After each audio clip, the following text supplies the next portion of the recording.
एक पात्र में जल और दूध ले लीजिए। शुक्रवार का दिन। तो कहोगे गुरुजी ये कथा कहाँ से निकाल के लाए हो? तो विष्णु पुराण में से आप उसको स्मरण कर सकते हो। काय में से? विष्णु पुराण में से। एक पात्र में देसी गाय का दूध, जल उसमें रखकर, और आपके यहाँ अगर लड्डू गोपाल हो, यदि आपके घर में ठाकुर जी हो, लड्डू गोपाल हो, विष्णु जी का कोई स्वरूप हो, श्री हरि का कोई स्वरूप हो, तो उस पर शुक्रवार के दिन आप संध्या के समय पर दुर्वा डालकर उस दुर्वा से अगर लक्ष्मी जी के नामों का 108 बार उच्चारण कर कर, घी का दिया लगाकर, कैसर के चावल साथ में रखकर केवल उस जल का और दूध का मात्र छींटा देते हो, तो उसके घर में कभी लक्ष्मी की कमी नहीं आ सकती, संपदा बढ़ती चली जाती है। 108 बार लक्ष्मी के नाम का मात्र उच्चारण कर लेने पर, भगवान विष्णु के चरणारविंद पर, भगवान विष्णु के चरणों पर केवल उस दुर्वा का, जल का, दूध का सींचन कर देने से भी लक्ष्मी की वृद्धि होती। समय आया आगे जो शिव महापुराण में कहा गया, बड़ा सुंदर व्याख्यान वर्णन करा। शिव कथा कहती है, भगवान ओघड़दानी त्रिकालदर्शी कैलाशी, एक शंखचूर्ण नाम का राक्षस, जिसकी पत्नी का नाम था तुलसी।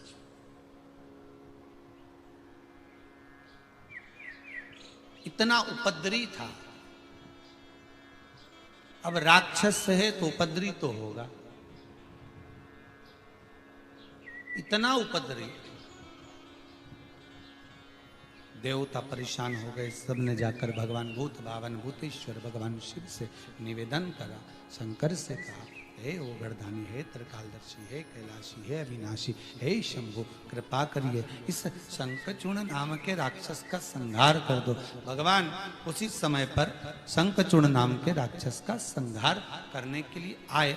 उसकी हड्डियों को ले जाकर समुद्र में डाल दिया, जिससे शंख जाति का निर्माण हुआ। और वो तुलसी रो रही थी।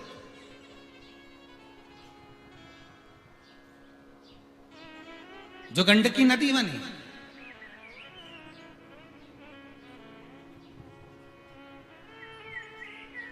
जिसने भगवान विष्णु को भी श्राप दिया कि तुम्हें पत्थर बनना पड़ेगा और इसी गंडकी नदी से प्रकट होना पड़ेगा, इसी गंडकी नदी से तुम्हें प्रकट होना पड़ेगा।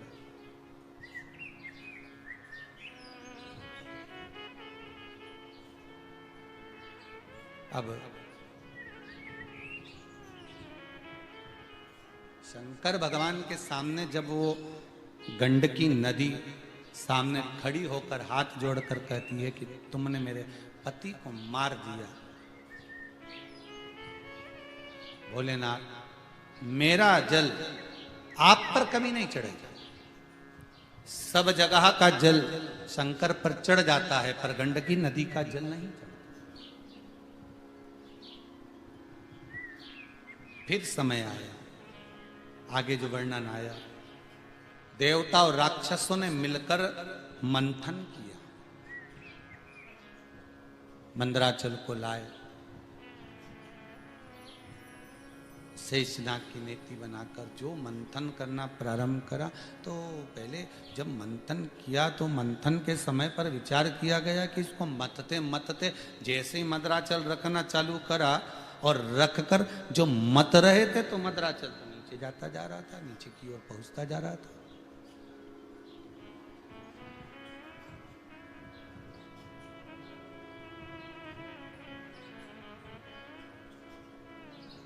भगवान ब्रह्मा भगवान विष्णु के पास गए।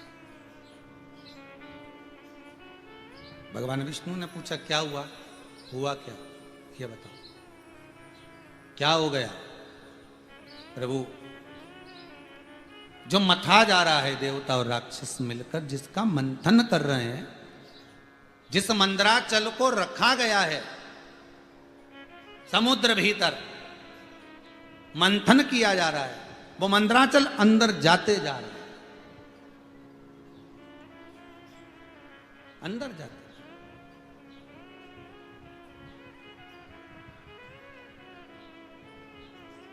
अब क्या करा जाए? ब्रह्मा जी भगवान विष्णु से बोले, और भगवान विष्णु ने जैसे ही सुना तो भगवान विष्णु उसी समय पर तुरंत ब्रह्मा जी को लेकर सीधे भगवान शिव जी के पास पहुंच गए। और देखिएगा, शंकर को सबसे पहले जो निकला, 5 गाय निकली और गाय के बाद जो विष निकला, तो सबसे पहले शंकर को क्यों भेजा गया उसकी कथा है, और यहीं से प्रकट होती है दुर्वा की कथा।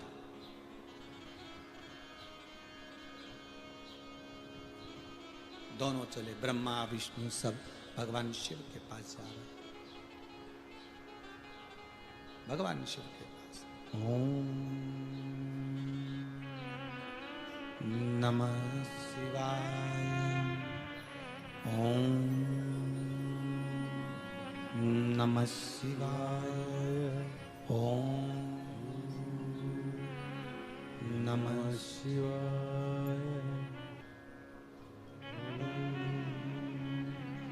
नमः शिवाय, ओम नमः शिवाय, ओम नमः शिवाय, बोलो नमः शिवाय, ओम नमः शिवाय, ओम नमः शिवाय, ओम नमः शिवाय, ओम नमः शिवाय। शिव की कथा कर रही है, औगड़दानी त्रिकालदर्शी की कथा कर। भगवान ब्रह्मा और भगवान विष्णु शिव जी के पास पहुंचे, और भगवान शंकर के पास जाकर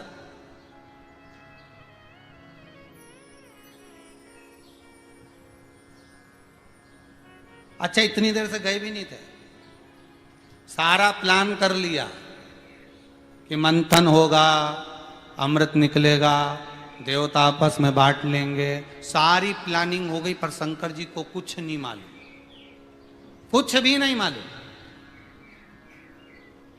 जो घर में सीधा साधा रहता है ना, एकदम सीधा, बहुत सरल, क्या हो रहा है क्या नहीं हो रहा है उसको बताया ही नहीं जाता, उसको कोई नहीं बताता। जो बहुत सीधा रहता है उसको कौन बताए।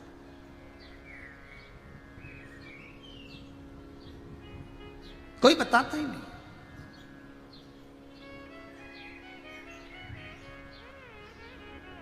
अब कौन बताए साहब? शिव जी के पास में तो कोई सूचना पहुंची नहीं, शंकर के पास कोई खबर गई नहीं, कोई संदेश पहुंचा ही नहीं था। भगवान शिव के पास जाकर भगवान नारायण ने कहा, भोलेनाथ नेत्र खोलिए, प्रभु नेत्र खोलिए। शंकर जी ने नेत्र खोले, कैसे आना हुआ?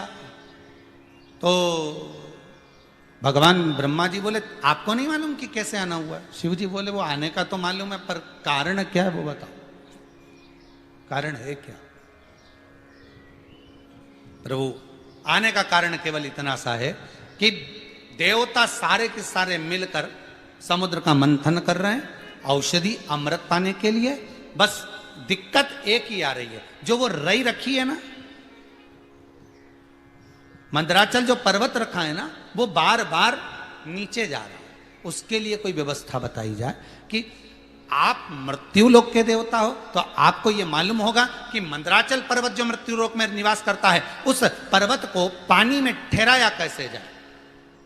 तो इतने में भगवान शंकर के मुख से निकल गया, निवेदन है भगवान विष्णु तो क्षीर सागर में हमेशा ऊपर सोते थे, अब की बार अंदर सो जाओ, अंदर सो जाओ। हाँ, अब की बार भीतर सो जाइए, और भीतर जब सोए तो सारे देवता और राक्षस मिलकर उस मंदराचल पर्वत को भगवान विष्णु की जंघा पर रख दो।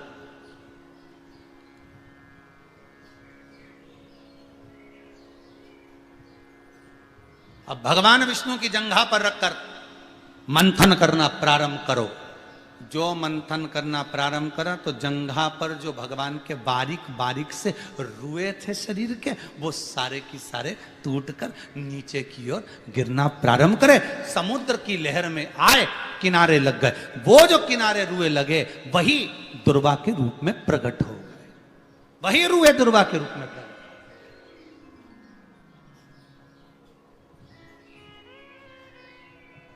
अब थोड़ी देर तक तो मंथन हुआ, फिर विचार करा।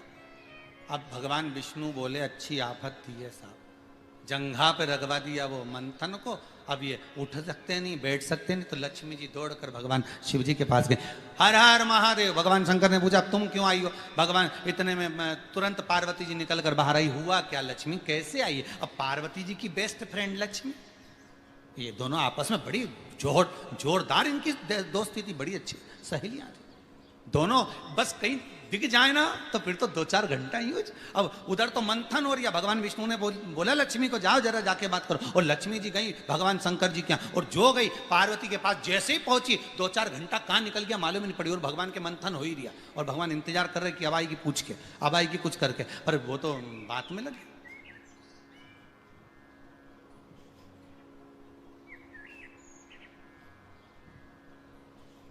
पहले, अब आजकल तो नल पानी के बोर सब जगह जगह हो गए। पहले जब माताएं पानी भरने जाती थी ना तो 2-4 बाल्टी एक साथ लेके जाती थी, इतनी बढ़िया तैयार वैयार होके छोटी मोटी करके फिर पानी भरने, क्योंकि वहां जो पड़ोसन आती थी ना उनसे बैठकर जब तक दूसरे की बाल्टी भराए तब तक गप्पा लग जाए, खूब जोरदार ऐसी बात चले। और सुबह से जो तो कभी कभी तो ऐसा भी होता था जब बात पूरी नहीं हुई ना तो तुम्हारी बाल्टी लगा लो, अभी मैं थोड़ी देर से लगा लूंगी, लगा लो तो सहेली कहे भी तो तेरी लगा ना, तेरा नंबर है, लगा लेना, उसको जल्दी बेचारी चली जाएगी, उसका पति ड्यूटी जाएगा तो लगा। अब उसको क्या मालूम कि ड्यूटी के चक्कर नहीं, तेरे से बात करने के चक्कर में बैठी।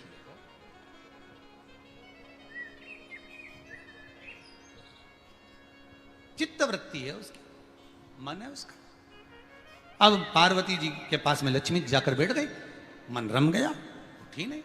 थोड़ी देर बाद याद आया, पार्वती जी ने फिर बात करते करते करते करते 2-4-6 घंटे निकल गए। फिर पार्वती जी ने पूछ लिया लक्ष्मी तू आई कैसे थी, क्या कारण था? और लक्ष्मी के गजब हो गया, जाऊं जल्दी शंकर जी के पास जाके हर हर महादेव। भोलेनाथ जी ने पूछा क्या हुआ? शंकर भगवान से लक्ष्मी जी कहती है मेरे पति की जंघा पर जो मंथन हो रहा है वो मुझे श्रेष्ठ नहीं लगता, क्या करें ये बताओ कि वो मंदराचल ना डूबे। तो भगवान शिव जी ने कहा एक काम करो, कच्छप अवतार धारण कर लो। कच्छप भगवान की पीठ पर जब मंदराचल पर्वत रखाएगा और मंथन होगा तब चल जाएगा। जाओ एक काम करो, अब कच्छप का रूप भगवान विष्णु से कह दो वो धारण कर ले, ठीक है। लक्ष्मी जी ने जाकर कहा, भगवान विष्णु ने कच्छप रूप धारण करा, मंदराचल को ऊपर लिया, पर जो रुए भगवान के शरीर के गिरे थे, जो रोम भगवान के शरीर के गिरे थे जंघा के, वही दुर्वा के रूप में प्रकट, वही। एक कथा ये कहती है, दूसरी कथा कितना सुंदर वर्णन करा। मान लो अगर रोम गिरे भी थे और उससे ये दुर्वा उत्पन्न हो भी गई थी, मान लो रोम गिरे और दुर्वा उत्पन्न भी हो गई, दुर्वा उत्पन्न हो गई मान लो, तो फिर ये दुर्वा जो उत्पन्न हुई है इसमें इतना बल कहां से आ गया कि दुर्वा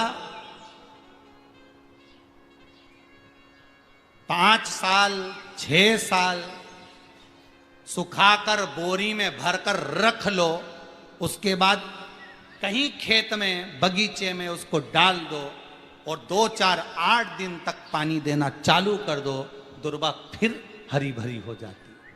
उसमें ये अमृत तत्व कहां से आ गया? उसमें ये अमृत तत्व की प्राप्ति कहां से आ गई?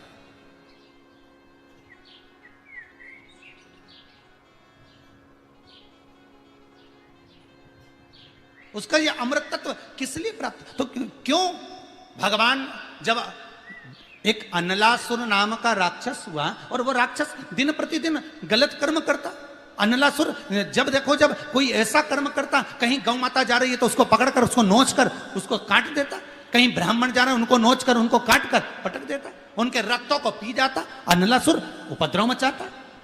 देवता सारे परेशान होकर उन्होंने शंकर भगवान से कहा भोलेनाथ क्या करा जाए? शंकर भगवान ने कहा चिंता मत करो, अनलासुर है कहां? तो कहा वो मृत्यु लोक में उस जगह पर विराजमान।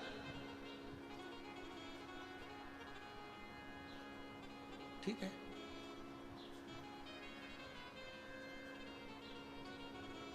भगवान कहे अब चिंता मत करो, मैं काशी में जाकर बैठूंगा और काशी में जाकर जब मैं बैठूंगा उस समय पर अनलासुर अगर मेरी काशी तक पहुंचता है तो उसका संहार करना मेरी जवाबदारी, चिंता मत कर। अब भोलेनाथ काशी में विराजमान हुए और काशी के नजदीक में अनलासुर पहुंचा। जैसे ही पहुंचा, देवताओं ने दुमदुबी बजाना प्रारंभ करी कि अनलासुर आ गया, अनलासुर आ गया, अनलासुर आ गया। सारे नगर के लोग भागने लगे, जहां तहां उपद्रव मचने लगा, सब भाग रहे, सब भाग रहे। भगवान शंकर ने उसी समय पर श्री गणेश जी महाराज को उठाया। ए गणेश उठ, भोजन करने में लगा है, मोदक खाने में लगा है, अगर आज तुझ में बल है तो जा इस अनलासुर को सूंड से पकड़कर निगल जा।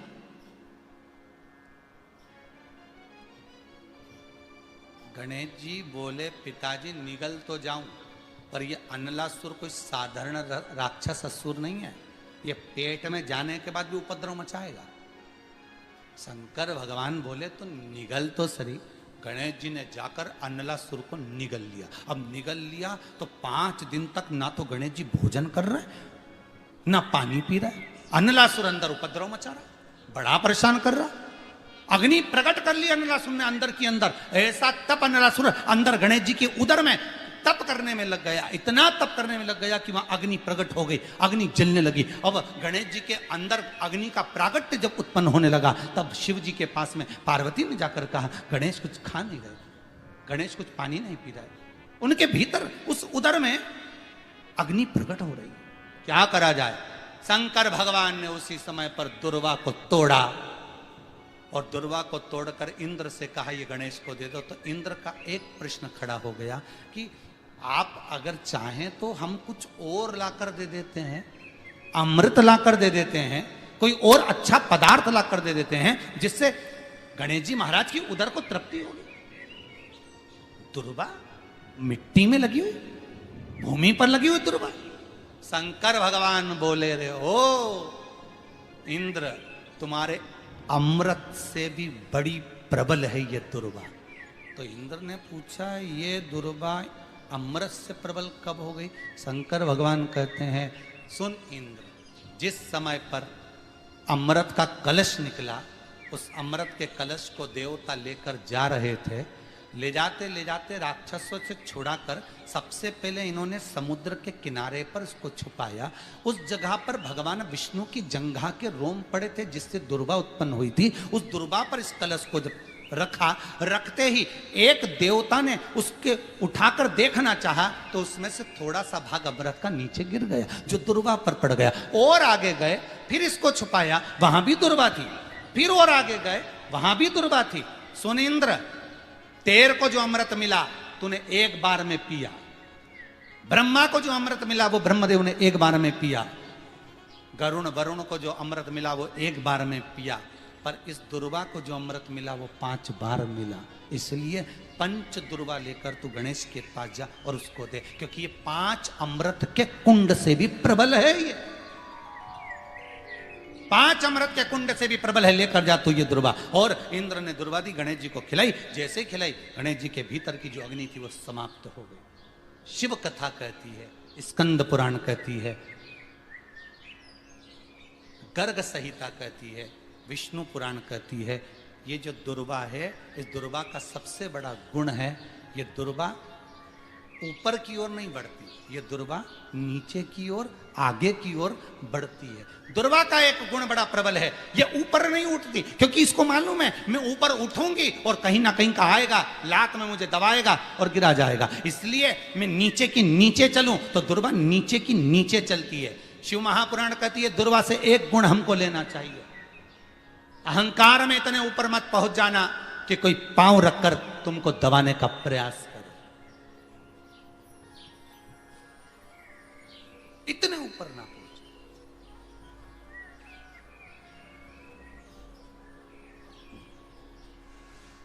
अहंकार में 3 गए, धन, वैभव और वंश।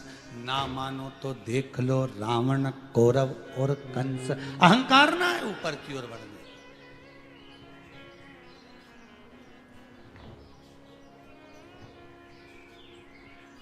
काशी में शिव, शंकर काशी।